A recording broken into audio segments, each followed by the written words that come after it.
Кірпі кемпір. Баяғы өткен заманда бір хан өмір сүріпті.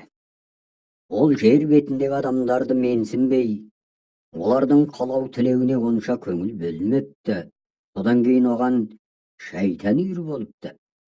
Сөйтіп жақындаса жүріп, хан мен шайтан достасып кетіпті. Бірде әңгімелесіп отырып, шайтан өзінің құдіретін көрсеткісі келетті ханға: «Достым, не қаласаң соны сұра, айтқаныңды орындауға әзірмін», депті мақтанып. Мұны естігенде шайтанның қолынан келмейтін ештеңе жоқ екенін білетін хан ойланып қалады. Өйткені кең дала, аспан асты түгел шайтанға қарайды екен.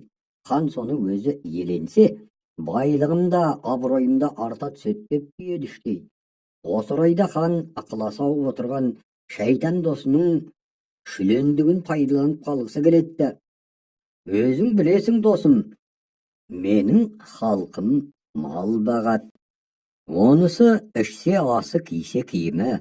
Осы күнге дейін жер тар боп келіп еді, маған төлейтін салығы да аз. Маған кең өріс керек. Сондықтан қисаң кең жазира даланы бер», депті. Айтқанын орындауға уәде беріп қойған соң, шайтан да болса сөзінен қайта алмай ханның қалауын орындапты.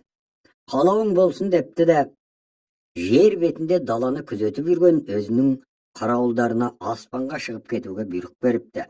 Жалпақ дала иесіз қалыпты. Хан сол даланың бір шетін иемденіпті. Бош жерге басқа адамдар қоныс теуіпті. Сөйтіп адам баласы жалпақ далаға ие болады да мал өсіріп өмір кеше бастапты. Бір күні шайтан досы ханға қонаққа келіп ішіп жеп болған соң қайтуға қамданыпты. Сонда хан досының бір қалауын орындауды мақсат етіпті. «Ал досым», депті хан күлімдеп, «менің қалағанымды сен орындадың. Не қалайсың, өзің айтшы. Айтқаныңды орындауға мен де әзірмін».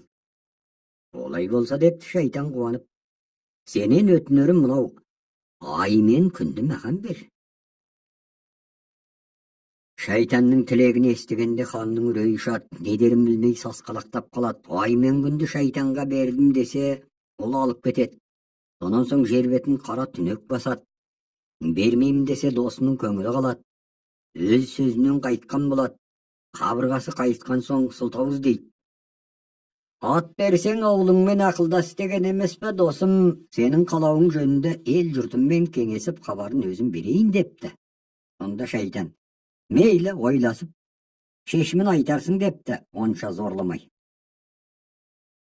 Шайтан кеткен соң хан уәзірлері мен сұлтандарын жинап алып шайтан досының қалауын айтатты. Дос болса да қалағаны қиын тиіп тұр, депті қиналып. «Егер аспандағы ай мен күнді беретін болсақ, өзіміз түнектің ішінде қаламыз. Сондықтан ай мен күнді сақтап қалудың бір амалын ойластырыңдар». Уәзірлер мен сұлтандар әрі кеңесіп, бері кеңесіп, ешбір айла таба алмайды. Бұл қиналыстың мән-жайын ел жұртта естіпті. Бәрі бас қосып кеңесе бастайды. Әр адам әр түрлі мәслихат айтады, бірақ ешқайсының қисыны келмейді. Ел осылайша саңсырап отырған кезде хан ордасына белі бүкірейген, аяқ қолы сықырлаған, шидей таяғына сүйеніп, сүйретіле басқан, бойы шынашақтай бір кемпір кіріп келеді. «Саған мұнда не бар?» деп күліседі ханның қақпасындағы күзетшілер. Бұған кемпір именбей жауап қайтарады: «Менің ханға айтатын ақылым бар». Ақыл іздеп отырған ханға бір себі тиер деп ойлаған күзетшілер кемпірді ішке енгізіп жібереді. Кемпір хан ордасының есігіне таяп келетті. Табалдырықтан аттай бергенде сүрініп кетіп, артына қарай домалай жөнеледі. Мұны көріп ханның қасында отырған уәзірлері мен сұлтандары қыран топан күлкіге батады. Бұлардың мағынасыз күлкісінен намыстанған кемпір күңкілдеп бірдеңен айтады да кері қарай тұра қашады. Кемпірдің қылығымен не айтып кеткеніне құштарланған хан бір уәзіріне: «Анау кемпір не айтып кетті, соңынан қуып жетті, соны тауып кел», деп бұйырады. Кемпір тымпыңдай басып ұзай береді. Уәзір соңынан жүгіреді. Содан біраз уақыттан кейін қайта оралады. Өзін тосып отырғандарға кемпірдің сөзін айтады. Кемпір хан бас болып уәзірлері мен сұлтандары жиналғанда шайтанға тойтарыс беріп, десін қайтарар сөз таба алмағаны ма? Сөйтіп отырып, Менің сүрінгөнүмө күлгөндөрү несі ұялмай.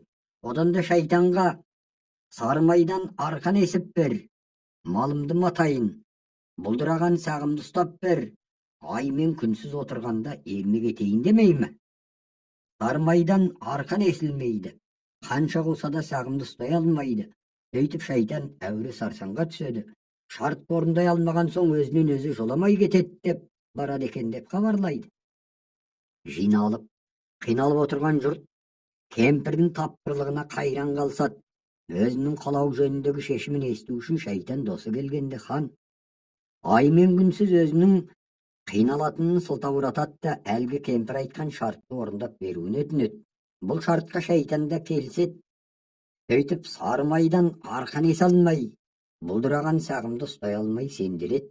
Бір күні шайтан айдалада сағым қуып келе жатып, бір төбешіктің үстінде өзіне күліп тұрған шынашақтай кемпірді көреді.